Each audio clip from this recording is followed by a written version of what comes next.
berikan kisi-kisinya dulu. Jadi untuk yang ada saat ini nanti kita akan memperkenalkan istilah atau konsep P3K yang dapat bekerja secara paruh waktu. Ya, ketika Bapak Ibu baru bisa memberikan upah sebesar 600.000 misalnya, maka yang bersangkutan itu digolongkan kepada pegawai P3K yang bekerja secara paruh waktu. Jadi yang bisa disebut penuh waktu adalah bagi P3K yang digaji di dalam range penghasilan yang baru nanti. Itu yang harus Bapak Ibu jagain, ya.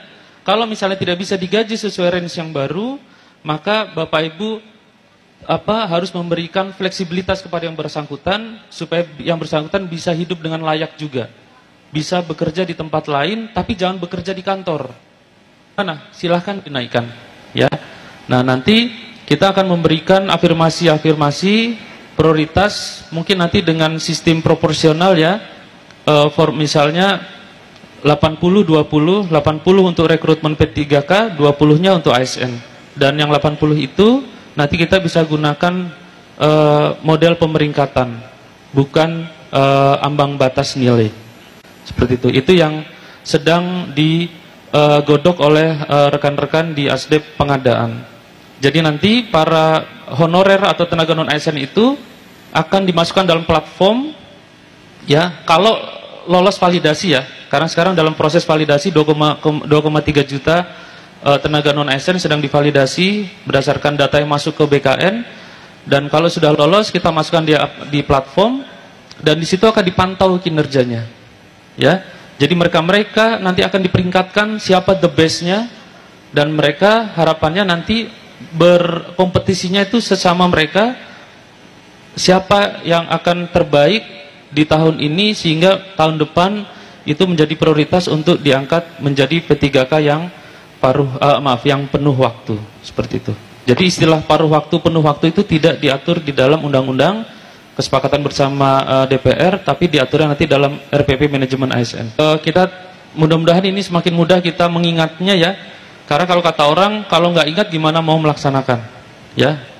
Ini 7 perubahan dari undang-undang 2023.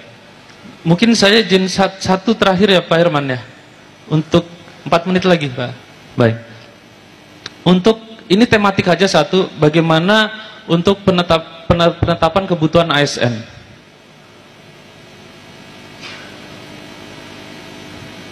Ya, jadi kalau yang Undang-Undang 5 2014, Menteri itu menetapkan kebutuhan jumlah dan jenis jabatan. Ya, jadi harus satu-satu diusulkan ke Menteri. Nah, permasalahannya instansi pemerintah menjadi tidak fleksibel dalam mengalokasikan sumber daya disesuaikan dengan perubahan strategi organisasi. Jadi kalau perubahan strategi organisasi harus ngusulin lagi ke Menpan, seperti itu. Dan pengadaannya ini bersifat nasional. Jadi usulan penambahan operasi tidak dikaitkan prioritas pembangunan sehingga alokasi sumber daya tidak bisa selaras dengan tingkat kebutuhannya. Nah, untuk itu arah transformasinya, oke. Jadi menteri nanti akan menetapkan kebutuhan pegawai secara nasional sesuai anggaran yang tersedia. Ya, jadi anggaran itu kita akan deliver ke instansi, ya. Nanti saya akan jelaskan bagaimana skema persentase dari anggaran itu digunakan untuk apa. Dan instansi itu yang menentukan, ya, apa jabatan yang mau direkrut dan di jenjang yang mana, disesuaikan dengan anggarannya. Jadi pertanyaan nanti instansi bisa nggak ngegaji sesuai dengan rentang gaji di jenjang itu, ya. Jadi ini nanti kita akan memberikan guideline mana jabatan yang tumbuh, mana jabatan yang negatif growth, seperti itu.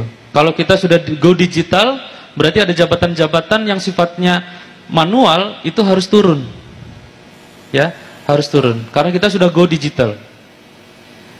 Saya nggak usah nyebutkan jabatan apa dulu, ya, nanti kita akan lihat di panduannya.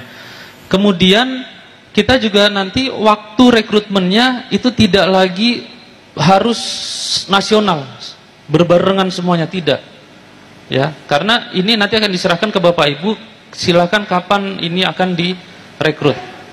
Ya, nanti akan kita berikan guidance-nya bagaimana rekrutmen itu lebih fleksibel lagi, baik dari sisi jenis yang akan direkrut maupun dari waktu rekrutmennya. Kemudian ini pengadaan CSN ya. Jadi kalau kemarin kita hanya 1 kali ya, ini kita bisa next.